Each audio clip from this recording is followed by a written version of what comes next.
शेतकरी नेते रविकांत तुपकर यांना पोलिसांनी ताब्यात घेतलंय। पनवेलमध्ये पोलिसांनी तुपकरांना ताब्यात घेतलंय।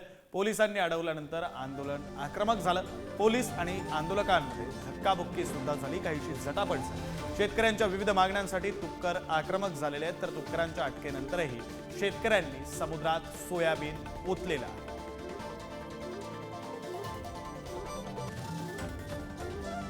रविकांत तुपकर यांना पोलिसांनी ताब्यात घेतलेला आहे। पनवेलमध्ये रविकांत तुपकर हे आपल्या आंदोलक शेतकऱ्यांसोबत सहकाऱ्यांसोबत पनवेलमध्ये होते।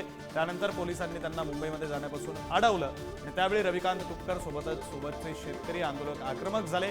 पोलीस आणि आंदोलकांमध्ये काहीशी झटापट सुद्धा झाली।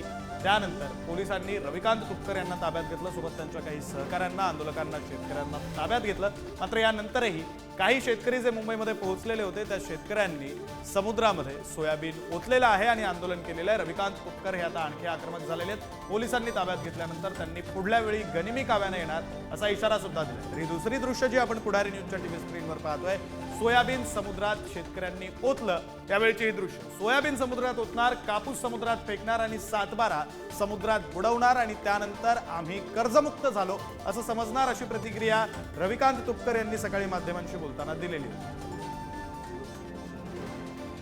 कायद्याने आम्हाला अडवलंय, आम्ही काय गुन्हा केलाय? आम्ही कर्जमाफी मागतोय, सोयाबीन कापसाला भाव मागतोय, आम्ही काय चुकीचं केलेलं आहे? आम्हाला अडवण्याचा अधिकार नाही, परंतु इंग्रजापेक्षा सुद्धा भयानक पद्धतीने हे पोलीस प्रशासन वागतंय आणि सरकारच्या इशाऱ्यावर हे नाचतात। गावगाड्यातला शेतकरी याची 100% किंमत चुकती करेल, यांना याची जागा दाखवावी लागेल।